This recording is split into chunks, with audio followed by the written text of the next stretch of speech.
Welcome back to Science Fantastic with Professor Michio Kaku. On Science Fantastic, we profile the amazing, jaw-dropping scientific discoveries which are revolutionizing our world and touching our lives. But once again, in this hour, we're going to answer some of the email questions that I get. For example, how do you talk to dead people? You see them on television. Yes, it's convincing. Yes, at the end of the session, people break down and cry. It's dramatic TV. When people say, yes, you've talked to my dead relatives and you've finally given me closure. How does it work? How do you talk to dead people on television? And for that matter, can you leave your body? Out-of-body experiences, many people say they've had them. Even a Nobel Prize winner, Richard Feynman, went into an isolation chamber to induce out-of-body experience. Now we can do it. And what is the basis, scientific basis of out-of-body experience? And then a lot of people email me the question, which do you prefer most, Star Wars or Star Trek? Well, I'll answer that question in a moment. First of all, I like both of them, but I like them for different reasons. So we'll talk about Star Wars and Star Trek. And then we'll say a few things about medicine. Many people email me and say, Professor, cancer, when are we going to find a cure for cancer? And what's the problem? How come cancer is so different from all the other diseases that have been conquered? And so these are some of the questions that we'll be answering in today's Science Fantastic. Well, the first question I often get is, well, you see them on television. People on TV claim to do all sorts of miraculous things, including talking to dead people. And by golly, it seems to work. They seem to be able to understand the person who died recently, talk to that person, and give closure to the people that come on national television and then cry after the dead person says, I forgive you. How does that work? And is it possible to leave your body in an out-of-body experience? What do scientists say about this? Well, first of all, I open the possibility that, well, yeah, maybe they do really talk to dead people. You can't rule it out. However, there are other ways to look at it as well. I have a friend of mine from the Skeptic Society, and he says all this is nonsense, and he actually does talk to dead people himself. Yes, he will actually go to parties, and on demand, he will then begin to talk to dead people. And he doesn't believe that it's real at all. He's a skeptic, but he does it in such a convincing way that he's been on television talking about how to talk to dead people. Well, first of all, how does it work? Well, if you ever watched the videotape of how it works, you realize that many times the person on TV asks lots of questions. Lots of leading questions like the name, what the person liked, and very simple questions that have simple answers. Many of the times the guesses he makes are wrong. You don't remember the incorrectness. However, when there's a hit, when the person says, yes, that person's name was George, yes, it was my father, yes, he died before he could do this or this or this, you remember the hits. You don't remember the misses. So that's the first technique that they use to convince people that they can talk to dead people. They do a fishing operation, and the misses you forget unless you tape record the session. When you tape record the session, then you realize that most of the times the questions elicit incorrect answers. But the hits you begin to remember. And then the person begins to ask simple things that, well, everybody engages in, things that all of us could be responsible for, simple questions that are bound to evoke a yes or no answer. So this process goes on and on and on.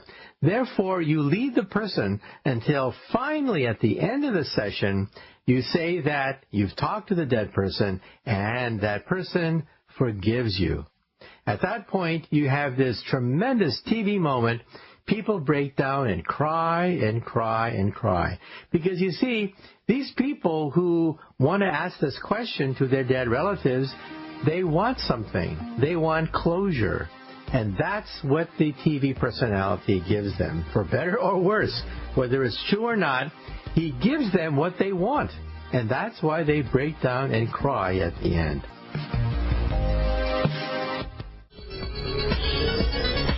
Welcome back to Science Fantastic with Professor Michio Kaku. In this hour, we're going to answer your emails rather than take your listener phone calls. Quite a few of you email me and say that, well, you're too embarrassed to have your thoughts heard on air. You'd rather simply write the question down and have them answered on air. And that's what we're doing today. So previously, we talked about how to talk to dead people. If you tape record a session of a person on television talking to dead people, then replay it slowly. You, too, can begin to learn the tricks of the trade. Now, that doesn't mean that these people are liars. Maybe they do. I leave open the possibility that maybe they do talk to dead people. But I think there's also an alternate point of view as well. And I have a friend of mine of the Septic Society who actually will talk to dead people at parties. And at the end of the session, people break down and cry and are convinced that he's actually talked to dead people. And he tells me that there are lessons, tricks of the trade that have been handed down from generation to generation. And then I asked him a question once. These people on television who claim to talk to dead people, do they really believe it? Do they think that they are charlatans and liars and cheats? Or do they really believe that they have done it? Well, I leave open the possibility that maybe they really believe it. Maybe they really do believe that they have accessed the netherworld and talked to dead people, and all they are is a vessel that allows them to communicate with the afterworld. Well, I don't know. All I know is that there are tricks of the trade handed down from generation to generation about how to do what are called cold readings, that is, from scratch, recreate knowledge that seems to come from nowhere, but actually came from the questions you asked the person who is asking these questions. Okay, well, let's now move on to out-of-body experiences. Many people have had it. In fact, Richard Feynman, winner of the Nobel Prize, actually put himself in an isolation chamber to try to get an out-of-body experience, and he was successful. Yes, he did believe that he actually left his body and saw his body from a distance inside that isolation chamber. But afterwards, he said something important. Afterwards, he said, I didn't see any violation of the laws of physics. In other words, it was an illusion. But how does that illusion take place? Well, in my book, The Future of the Mind, I actually go to Germany, where we talk to scientists who can induce this effect at will. We have epileptics that have to have portions of their skull removed, and then scientists then begin to probe the surface of the brain with electrodes. This doesn't hurt. Believe it or not, the brain has no pain sensors, so you can literally remove a huge chunk of the skull, and the person is conscious during that process. Then what you do is you stimulate two lobes of the brain simultaneously. One lobe of the brain dealing with hearing, another part of the brain dealing with eyesight, for example, and you stimulate these two lobes of the brain simultaneously. And then what the person says is he has an out-of-body experience. In other words, there's a contradiction that the brain cannot resolve. The brain is confused. One part of the brain is stimulated, eyesight. The other part of the brain, hearing, is stimulated simultaneously. And that's how you induce out-of-body experience. Scientists who did this in Germany said that this probably happens in car accidents. It probably happens when you're injured. It probably happens when you're, for example, knocked unconscious or have some kind of brain injury. The brain gets confused because it's being stimulated in ways that don't seem to make any sense. But the brain, of course, tries to make sense of everything. The brain never tries to simply walk away confused. So the brain concocts a story, and that story is that you are literally leaving your body. And so this effect if you actually analyze people that have had it, usually are associated with lack of oxygen, like in a fire or in an accident. People do not have out-of-body experiences out of nowhere.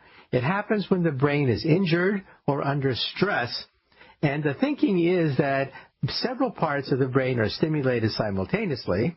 The brain gets confused and tries to make sense of it, and that's where out-of-body experiences come from. Well, I have another set of questions coming in about cancer. Most of us realize that cancer is the second leading cause of death in the United States, after heart attacks and problems with the cardiovascular system. So cancer is on many people's agenda, but the question is, why can't we cure it? What's the problem? Well, back in the 1970s, it was President Richard Nixon who declared a war on cancer. He said that with antibiotics, we've cured so many diseases that have been with us since medieval times and before. Well, cancer is the next disease to be conquered. And he allocated millions of dollars back in the 1970s to cure cancer. A war on cancer, he declared. Well, many critics have said that, yes, it was a war on cancer, but guess who won? Cancer won, science lost. And why is that? Well, we now know that cancer is a disease of our genes. It can be caused by viruses, caused by chemicals, caused by stress, radiation. Many things can cause cancer, but what triggers the cancer? A defect in our genes. That's what causes cancers to become immortal. Cancer cells lose the ability to die. They simply keep on reproducing themselves, and as a consequence, they are immortal. And because they're immortal, they form a tumor. And the tumor actually then kills you. That's why cancer is so dangerous, because it's a genetic disease. And back in the 1970s, we were clueless, absolutely clueless as to the mechanisms of our genes. Now we have the Human Genome Project. And now we realize that cancer is not one disease at all. It's many diseases. In fact, thousands of diseases, because there are many ways in which a cell can lose the ability to die. They become immortal and form a tumor, which then kills you. So that's why we don't have a cure for cancer, because it's not one disease at all. It's thousands of different kinds of diseases. However, there are patterns in these diseases. For example, about 50% of common cancers are linked to a genetic defect in one gene, P53. So if you, in principle, could cure one gene, you could, in principle, cure half of all common cancers. But what's the catch? Well, the catch is that gene therapy is in its primitive form at the present time.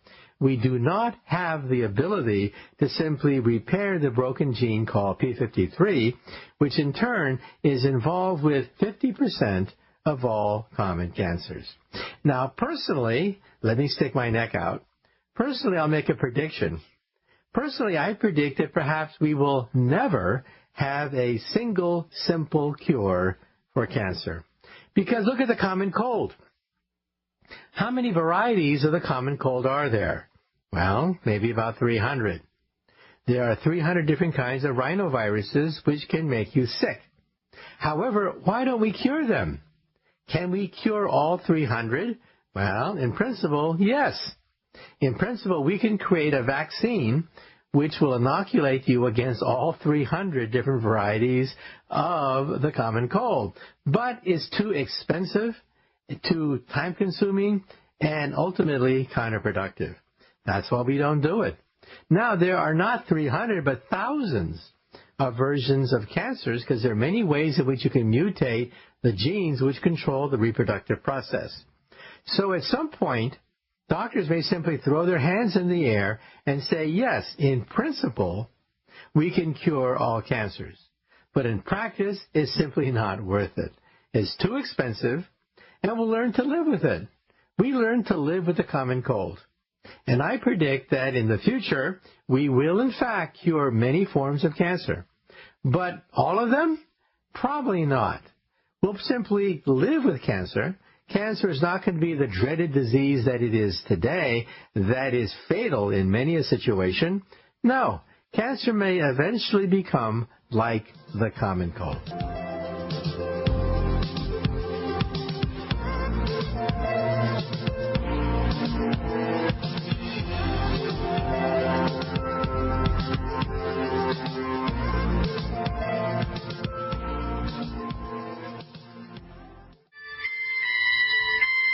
Welcome back to Science Fantastic with Professor Michio Kaku. In this hour, we're going to answer your questions that you email me. Well, I get a lot of emails. One set of emails I get is about cancer. Why can't we simply cure cancer? Because it's not one disease at all. It's perhaps thousands of different kinds of diseases. And one day we will, in fact, cure many varieties of cancer. For example, if we can repair the breaks in a gene called P53, we can cure 50% of all common cancers. So what's the catch? The catch is that gene therapy is not yet advanced enough to cure all the ways in which the gene P53 can be mutated. However, you've probably also seen advertisements for stem cell technology. And people say, well, is that the magic bullet? Is that the way we're going to be able to create new tissues that wear out and create new bodies? What about people who are going blind? What about people that have lost a limb? Why can't we use stem cells to revolutionize medicine? Well, let me be very clear about this. A lot of the advertisements you see concerning stem cells, I think, and this is a personal opinion, I think are probably fake. Fake. Because stem cells technology is still in its infancy. First of all, what is a stem cell? A stem cell, in some sense, is the mother of all cells. They can be altered to mutate into any of the tissues that form the human body.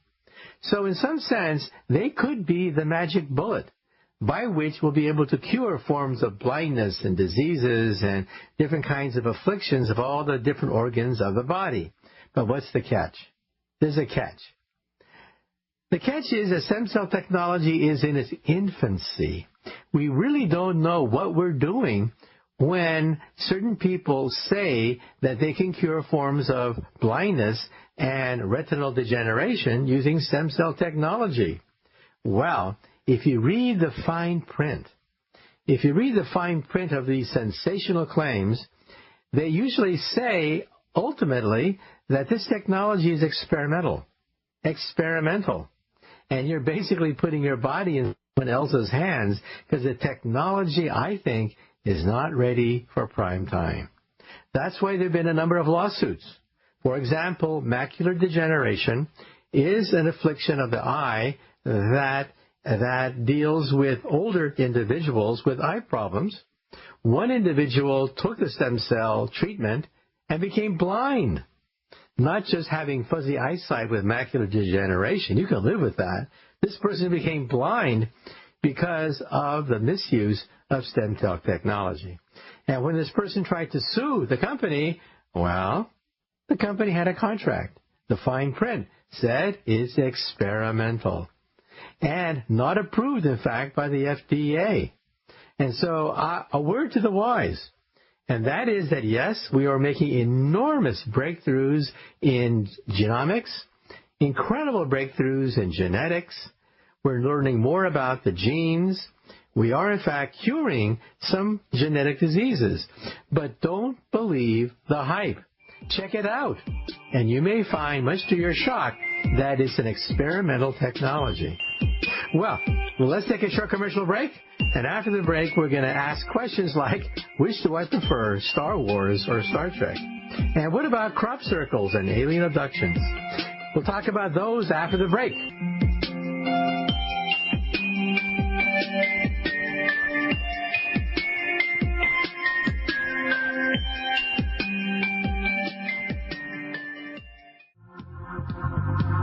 Welcome back the Science Fantastic with Professor Michio Kaku. In this hour, we're talking about science. And in this hour, I'm answering some of the tons of questions that I get on email. One question I get, believe it or not, is a question that asks whether I like Star Wars or Star Trek better. Which do I prefer and why? Well, to be frank, I love both of them. I've watched all the Star Treks and all the Star Wars. Sad to say, when Trekkies get together and talk about a certain episode, I know exactly what they're talking about. But I like them for different reasons, okay? First of all, I like Star Wars for the special effects and also for the fact that it brings back memories of when I was a child watching Saturday morning television when they replayed the old Buster Crabbe Flash Gordon series. I mean, I was hooked. Back then, when I was a kid, I was already on the road to becoming a physicist. I was already reading the books about Albert Einstein and the fact that he couldn't finish his greatest theory, the unified field theory. And even as a child, I said to myself, that's for me. That's what I want to do with my life. I want to complete Einstein's dream of a theory of everything, a unified field theory. But on Saturday mornings, I used to watch television, and they would replay the old Buster Crabbe series from the 1930s, and I was hooked. I mean, ray guns, space monsters, invisibility, starships. What's not there to love? And another young boy was also watching the Flash Gordon series who had a name, George Lucas. And he said to himself, quote, after Vietnam, I wanted Flash Gordon. And in one phrase, that phrase from George Lucas summarizes the essence of Star Wars. Quote, after Vietnam, I wanted Flash Gordon. And scene for scene, you can see a parallel between the old Flash Gordon Buster Crabbe series and Star Wars. Cities in the sky, underwater cities, starships, people with wings. I mean, all the kinds of things that you see in Flash Gordon eventually wound up in Star Wars. And so I think that, as a consequence, when I watch the Star Wars series, I say to myself, gee, I've seen that before. The city in the sky, the underwater cities. Yes, I've seen all that before in Star Wars. So for special effects and nostalgia, I like the Star Wars series. However, to think about the potential problems of the future, I like to watch Star Trek because some episodes of Star Trek really make you think. It's not just shoot 'em up and laser gun battles. No, it asks social questions that have no answer at the previous time. For example, here's an episode that I liked which really makes you think about things. In the future, the Starship Enterprise picks up a space capsule with the frozen bodies of people with fatal illnesses, people that were frozen in the 20th century, hoping to be cured when their spaceship is picked up by a starship of the future. Well, their wish is fulfilled. These people were doomed to die. They had fatal illnesses in the 20th century, but in the 23rd century, we can cure these diseases. And so the crew of the Enterprise picks up the bodies and cures them and thaws them out using 23rd century technology. And one of the people that were thawed out is a former investor. And the first thing he wants to know is, what year is this? And second, how does he communicate with Earth to find out the status of his investments? When he realizes that he's in the 23rd century, he says to himself, I'm rich. I'm rich. I'm rich beyond human imagination. All my investments are worth a ton of money. Give me my stockbroker. Give me my banker. And he talks to the crew of the Enterprise about money, about the fact that he's a rich man in the future. Well, the crew of the Enterprise stare at him, and they more or less say to him, what is money? You see, in the future, if you want something, you simply ask for it. They have replicators. There is no money in the future. And then you really begin to think, what? A future without money? You just ask for things and it happens? It really makes you think, doesn't it?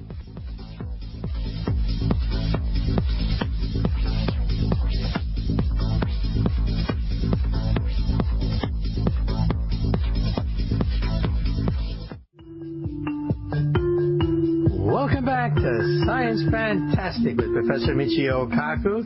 In this hour, we're answering your questions. Your questions that you emailed me. One persistent question that I get is, which do I prefer, Star Wars or Star Trek? Well, let me say that I love Star Wars because I love the special effects. And I love the fact that it is based on a series that I watched as a child, Flash Gordon. And scene for scene, I see things that remind me of what it was like to be a child watching Flash Gordon for the first time. But Star Trek is different. You see, Gene Roddenberry tried to use Star Trek as a forum to talk about social issues, ethical issues, philosophical issues. If you watch an episode of Star Trek, you realize that, my God, there are a lot of social questions that are asked in that program that are relevant today and, of course, relevant in the future. So I like both series, and I like both series also because they're set in two different time eras. Star Trek is set in the 23rd century. Star Wars, of course, takes place in a galaxy far away, long, long ago. But if we were to superimpose that onto our galaxy, it would be perhaps thousands of years into the future, when we can zip across the entire galaxy in the blink of an eye. They can't do that on Star Trek, by the way. So, Star Wars is perhaps a Type 3 civilization, a galactic civilization, while Star Trek is only Type 2. That is stellar, only capable of going between a few stars and colonizing a few planets in the galaxy. And then another question I get often is the movies. Which movies do I like that are science fiction movies? And as a physicist, do you cringe when you see these movies? Well, the answer is yes. Whenever I see a science fiction movie, I cringe because the science is often upside down, backwards, and inside out. For example, I saw the movie Gravity. Great movie, by the way. I highly recommend you see it. But Gravity traces the life of a person who goes between different space stations. And if you simply do the math, you find out that it is physically impossible for her to go between the three different space stations in the movie. Not possible. However, am I going to beef about that? Am I going to complain that they got the laws of physics wrong? No. It's entertainment. So my physicist friends who cringe when they see movies like Gravity, I tell them, loosen up. I mean, come on. It's only a movie, for God's sake. Enjoy it. Because these movies will eventually inspire young people to become scientists. For example, look at Edwin Hubble. The Hubble Space Telescope was named after him. He was the greatest astronomer of the 20th century. He was the one who found the expanding universe. And how did he become an astronomer? He was actually a country lawyer. But as a child, he read Jules Verne, and he was hooked. He gave up his career as being a country lawyer, went to the University of Chicago, got a PhD, and went on to discover the expanding universe. So you see, movies do more than just entertain. They also inspire people to reach for the stars. Another person is Robert Goddard, father of the liquid-fueled rocket. The V-2 rocket, perfected by the Germans, was a copy of his earlier rocket. And how did Mr. Goddard get into creating these rockets? Because when he was a child, he read War of the Worlds by H.G. Wells, and he was hooked. His goal in life, he said, was to build the rockets that would take us to Mars. That's why he created the rocket program of today. And so I think that, yes, when we scientists watch science fiction movies, we cringe, but we realize there's a higher calling. These movies inspire young people to get interested in science or to become a scientist. But then the next question I get is, well, yes, that's all true, but which movies do you actually like and why? Well, one movie that I like is Blade Runner. Blade Runner, because it's not just a robot movie where one robot kills another robot and, wow, isn't that great? No, it makes you think. You see, the whole essence of Blade Runner is the difference between a human and a machine that acts and is indistinguishable from a human. How can you tell the difference? And then at the end of the movie, we have Harrison Ford, who goes out and kills renegade robots for a living. He is a Blade Runner. And at the end of the movie, you begin to ask a simple question. Is he also a robot? You begin to wonder, wow, what is the difference between a human and a robot once the robots can act human?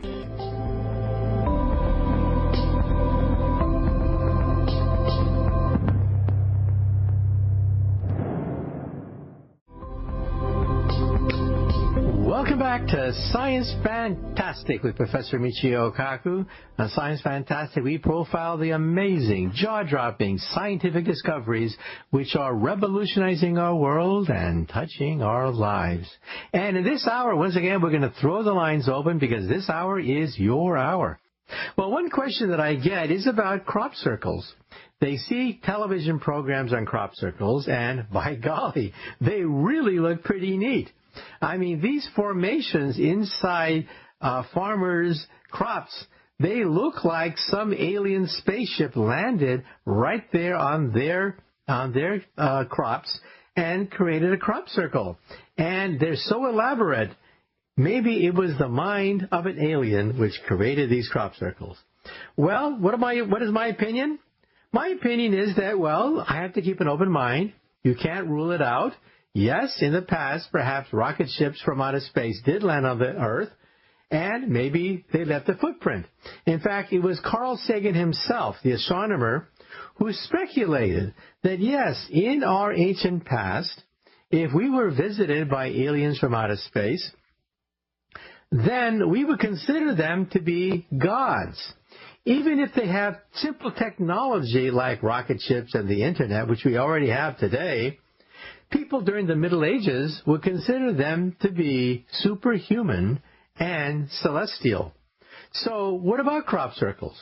Well, yeah, you can't rule it out. Perhaps they are evidence of visitation. I keep an open mind to the question. But I also realize that there's another way to look at them. First of all, if you watch these documentaries about crop circles, you realize that they become more sophisticated every year. The very first crop circles that occurred in England were very primitive, in fact, rather laughable. But as the years went by, they became more and more intricate, more and more elaborate, and they got more and more publicity. Well, if they really were the footprint of a rocket ship that landed from outer space, then they should be the same. They shouldn't be getting more sophisticated every year. There's no learning curve. There's no learning curve for spaceships coming in from outer space, landing on England every year. However, there is a learning curve for hoaxers. And in some of these shows, they actually show you how teenagers can create their own crop circles. I've seen several programs that interview these teenagers. What they do is they first put a stake in the ground. Then they get a piece of rope stuck to this stake in the ground, and then they move in a circular direction, flattening out corn or different kinds of alfalfa or whatever they're working with. And as they walk in a circle, they begin to create a circular pattern. Then they also showed how to become more sophisticated, how to do the very intricate patterns that you see in crop circles. So these are hoaxers. Now, does that mean that all crop circles are hoaxes? Not necessarily. But it does mean that a certain fraction of them, especially the ones that are more sophisticated, are in fact done by hoaxers who took advantage of all the publicity that crop circles have generated. So does that mean that crop circles are all fake? No. It simply means that some of them are. But does that mean that they're evidence of visitations from outer space? Well, maybe and maybe not. First of all, there's a program called Ancient Aliens on TV. In fact, I've actually been on a few of those programs myself, talking about the science behind what a visitation may look like. But are the alien visitations really proven by all this? Well, the answer is no. I once had a chance to talk to the person who wrote the book, Chariot of the Gods. I had a chance to sit down with him once and have and eat lunch with him. And he admitted to me that, well, he has no proof that this is evidence of a chariot of the gods or ancient visitation. He simply says this is a possibility. And I admire that. The fact that he on air will say flatly that this does not prove that aliens have visited us in the past. It simply means that it is a possibility.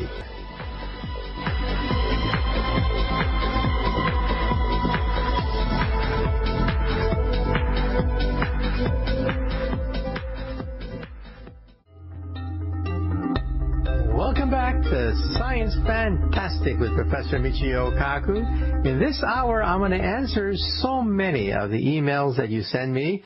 One series of questions that I get on emails is alien visitations of the past. There are TV programs talking about them. In fact, I should be honest and say that I've been on several of the programs myself. But let me say the following. There are at least two ways you can look at this whole question of alien abductions. First is, maybe they're real. You cannot rule that out. I mean, after all, it was Carl Sagan himself who wrote in one of his earlier books, he said that if an alien civilization landed on the Earth years ago, centuries ago, before the coming of modern science, we would consider them to be gods. And if we were to reproduce them in our artwork, it would be celestial. It would look fantastic. And in the future, maybe modern civilization would look back and realize that this is evidence of alien visitation. That's one way to look at it, and you cannot rule that out.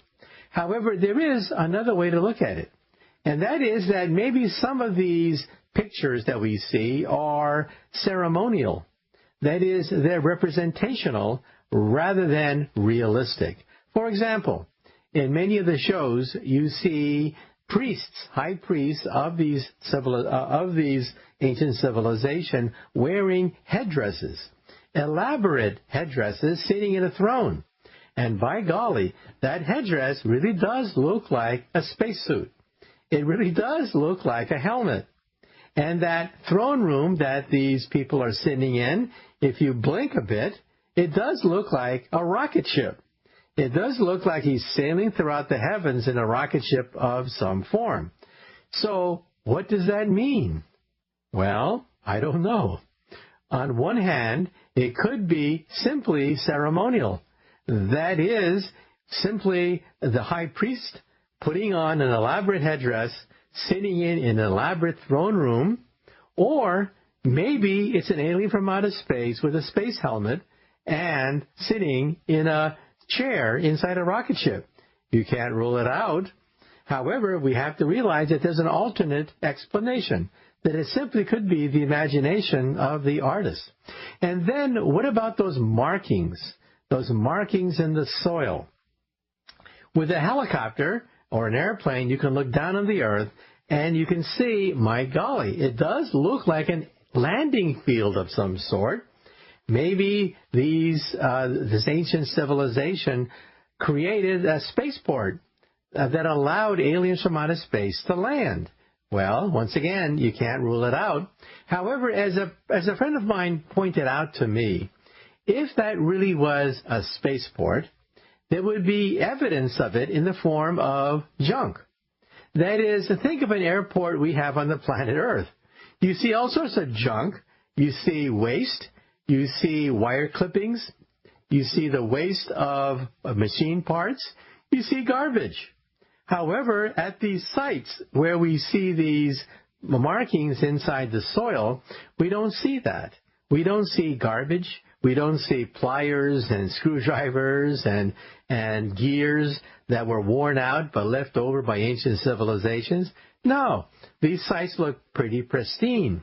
And from a helicopter, it looks not just like a spaceport, but it looks like a signaling device whereby these earthlings are trying to signal to celestial beings in the cloud. So again, there are two ways you can look at it. A, maybe it's a spaceport. B, maybe it's just the way of ancient civilizations to try desperately to communicate with people living in the clouds, that is, the gods. So again, scientists have to be open to all sorts of crazy ideas, even if they could be totally wrong.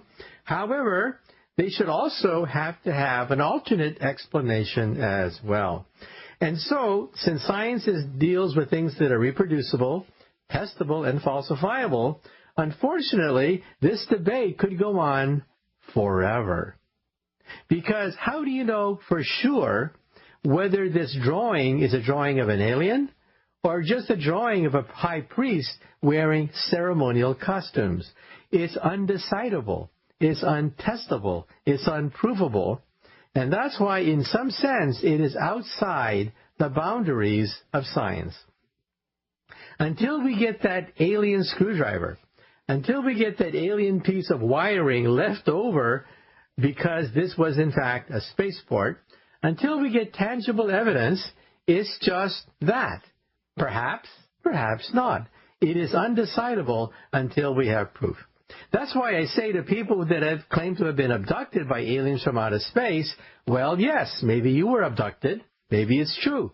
But the next time you're abducted, for God's sake, steal something. I don't care if it's an alien hammer, alien wire, alien chip. Steal something. There's nothing in the books, nothing in the law books that says that stealing from an alien from outer space is illegal. And for that matter, you'll have bragging rights. You'll be able to go to the TV cameras and say, look, alien chip technology. That's the end of the story. End of the story. No ifs, ands, or buts. Once you have an alien chip, that'll settle the question forever. But if you simply see a light in the sky, what does that mean? It can mean almost anything. Also, let me continue our discussion of the movies. First of all, I'm a movie junkie. I've seen most of the science fiction movies. I have a definite opinion about all of them, and I'd like to share some of my observations with you. First of all, the movie 2001. That's a great movie. It's a movie that really busted open Hollywood for high-level science fiction movies. I remember the world before 2001. It was all B-grade, bug-eyed monsters, the movies that you laugh at. I remember Fire Maidens from Outer Space starring Zsa Zsa Gabor. Those are the movies of the 1950s. Cheap movies for the drive-in theater. And they dominated science fiction, giving science fiction a bad name. Unless, of course, you like Zsa Zsa Gabor. Then the movie 2001 came out. That was the watershed. That was a top-of-the-line Hollywood movie showing what you could do with science fiction. Not only that, the movie made you think. There are so many scientific themes in that movie if you stop and think about it. First of all, how did the apes become intelligent in that movie? Well, yeah, evolution, but maybe it was intervention. Maybe aliens from outer space have been watching us over millennia, altering our evolution. Perhaps that's the way we became intelligent.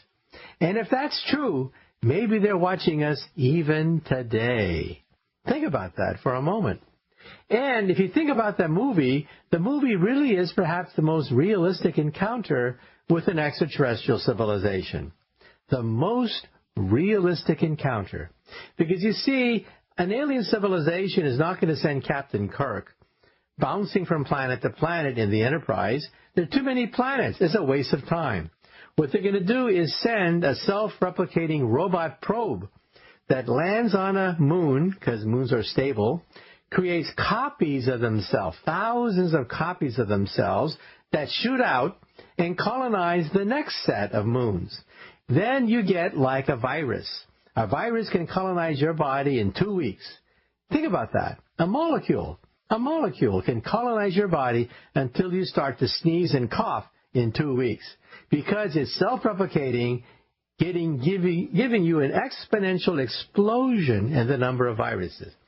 That's how to colonize the galaxy. And that's what we find in 2001.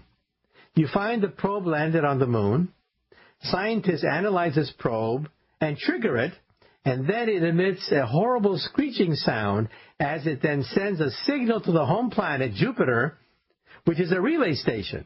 A relay station to send a message to the stars that tell them that humans have arrived. So in some sense, the movie 2001 is the most realistic encounter with an extraterrestrial civilization.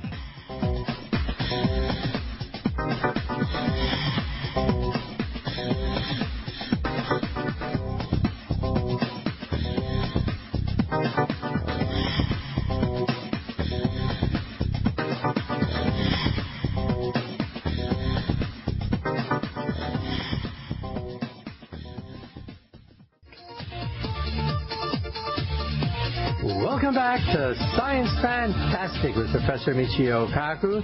In this hour, we're answering your questions that you sent me on email. Well, before the break, we were talking about the movies. One question that I get is, what is my favorite movie in science fiction and why? And what are some of the awful movies in science fiction? Well, as I pointed out, one of the worst movies ever made was a science fiction movie. It's Fire Maidens from Outer Space. As I recall, it starred Zsa Zsa Gabor, Fire Maidens from Outer Space, a movie made for the teenage market, but not much more than that. But there are some great movies out there that really make you think. First of all, there's the movie 2001, which really makes you think, did alien civilization affect human evolution?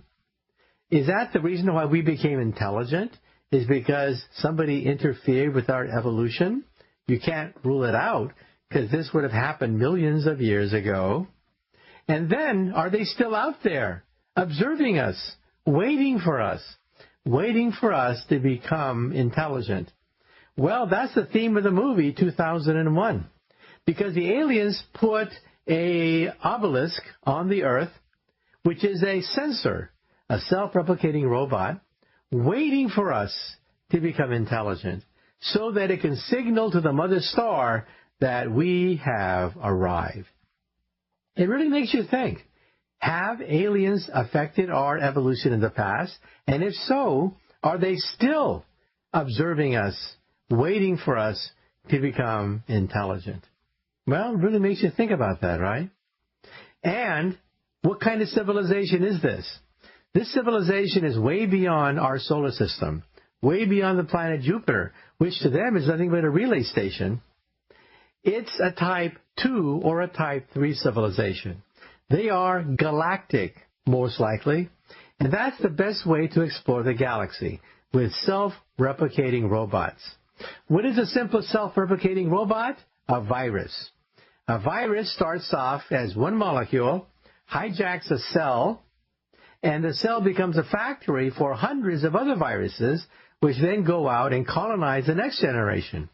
That's the theme of the movie 2001. An obelisk lands on the moon, creates a copy of itself, shoots out, and begins to colonize other moons, which are stable, ecologically speaking. They are waiting for us to become Type 1. That is planetary and peaceful. And when we do, we will join the family of star-faring civilizations. So that movie 2001 was pretty advanced and asked many philosophical questions.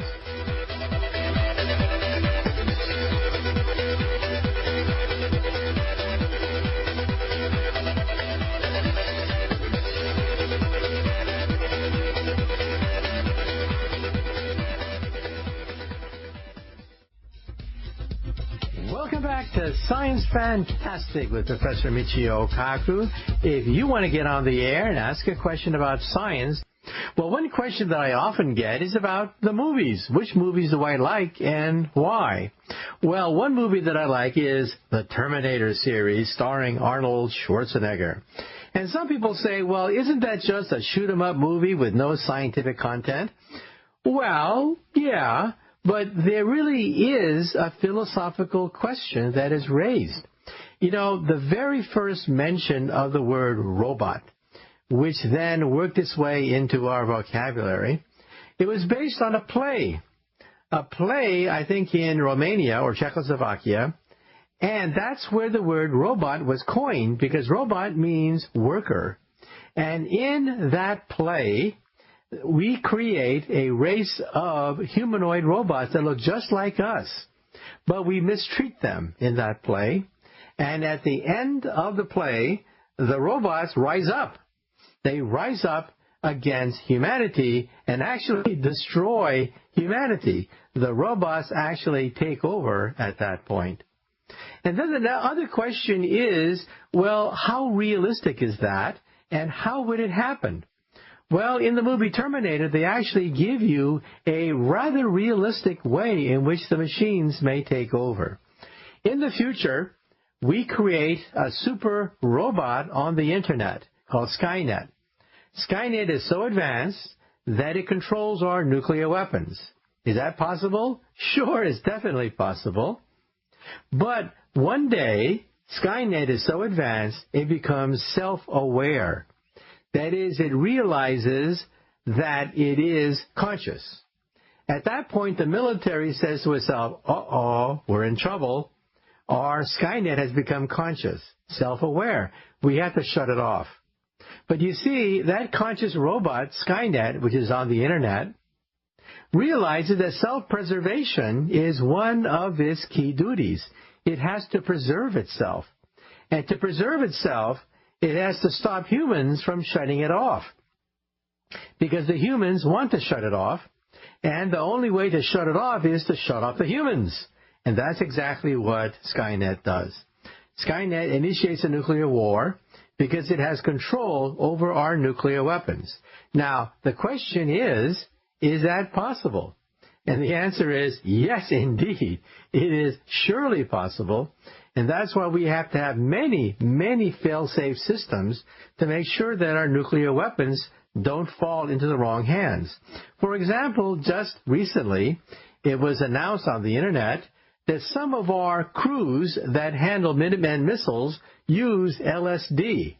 Now, think about that for a moment. These are the people who have the keys to the kingdom, the keys to our Minutemen nuclear arsenal. And some of them are so bored because there's nothing to do down there in the middle of a silo. There's nothing to do out there except get high, and that's what they did. They get high on LSD. Well, when that hit the wire services, people went berserk. I mean, think about that for a moment. You don't need Arnold Schwarzenegger and Terminator robots to create a nuclear war. No, you just need some bored idiots who take LSD and have a trip and then set off World War III. Is that possible? And the answer is, it is certainly possible that that could happen. But you see, the Terminator series also asks other questions as well. First of all, time travel is an integral part of the movie because the robot is, of course, terrorizing the 20th century. But where does it come from? It comes from the future. And so that asks another question. Is time travel possible? And that's a whole nother question coming out of physics, and that is the question of whether or not we can bend time into a pretzel. The short answer is maybe.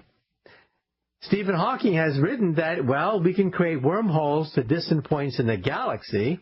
That might be possible to go faster than the speed of light. But he was skeptical if a wormhole could take us to the past. Now, why is that? I'll answer that question after the break.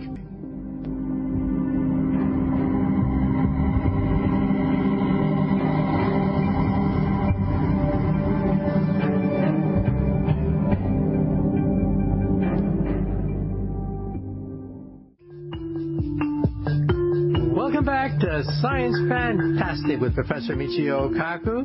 Usually you can give us a call and your thoughts could be heard on national radio.